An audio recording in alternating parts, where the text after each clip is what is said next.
को वचन को हम निकालते उत्पत्ति का 4 अध्याय उसका 10, 11, 12 वचन, और यहाँ पे ऐसा लिखा है, उसने कहा, तूने क्या किया है? तेरे भाई का लहू भूमि से मेरी ओर चिल्लाकर मेरी दुहाई दे रहा है।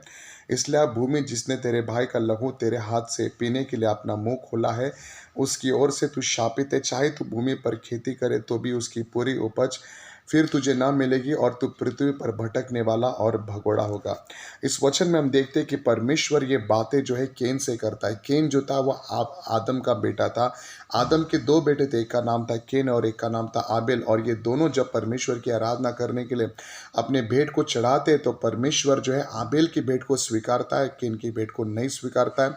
और इस बात से जो है केन नाराज हो जाता है और वो अपने भाई की हत्या करता है, अपने भाई का मर्डर करता है। और जब वो अपने भाई का मर्डर करता है तब परमेश्वर जो है केन को बोलता है कि केन, तूने क्या किया? तेरे भाई का लहू भूमि की ओर से तेरे भाई का लहू भूमि से मेरी ओर चिल्लाकर मेरी दुहाई दे रहा है, और अब भूमि जिसने तेरे भाई का लहू तेरे हाथ से पीने के लिए अपना मुंह खोला है, उसकी ओर से तू शापित है। और चाहे तू भूमि पर खेती करे तो भी उसकी तेरे को पूरी उपज ना मिलेगी, और तू पृथ्वी पर भटकने वाला और भगोड़ा होगा।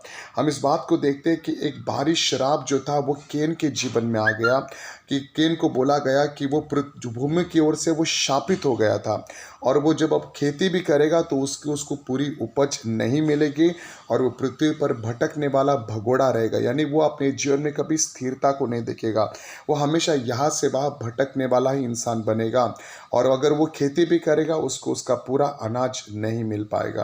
तो केन के जीवन में इतना भारी श्राप क्यों आया? क्योंकि केन ने जो था अपने भाई का मर्डर कर दिया, अपने भाई का हत्या कर दिया।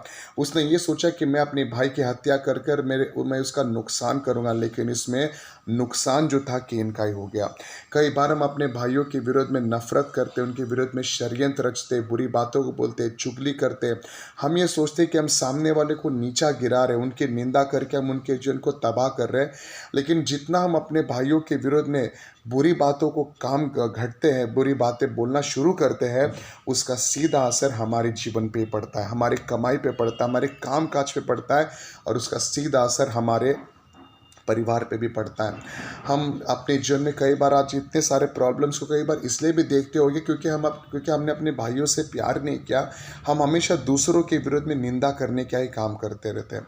यीशु मसीह ने बाइबल में ऐसा लिखा है कि जैसा मैंने तुमसे प्यार किया वैसा तुम भी एक दूसरे से प्यार करो। यीशु मसीह को लोगों ने क्रूस पे चढ़ा के उनको मार डाला, उसके बावजूद भी यीशु मसीह ने जो है लोगों से प्यार किया। और बाइबल का पहला यूहन्ना का 2 अध्याय 10वां वचन ऐसा कहता है कि जो अपने भाई से प्यार करता है वो ज्योति में चलता है, और वो कभी भी वो ठोकर नहीं खा सकता है।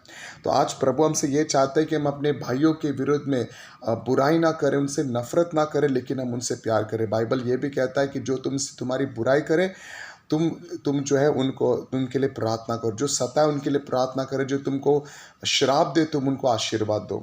इसलिए आइए आज हम अपने दिल में ठाने के हम अपने भाइयों के विरोध में बुराई और पाप ना कर कर हम दूसरों से प्यार करें, अपने शत्रुओं से प्यार करें, उनके लिए प्रार्थना करें, और परमेश्वर हमारे जीवन में आशीषों को जरूर लेकर आएगा। Praise Lord. प्रभु सबको आशीष करे।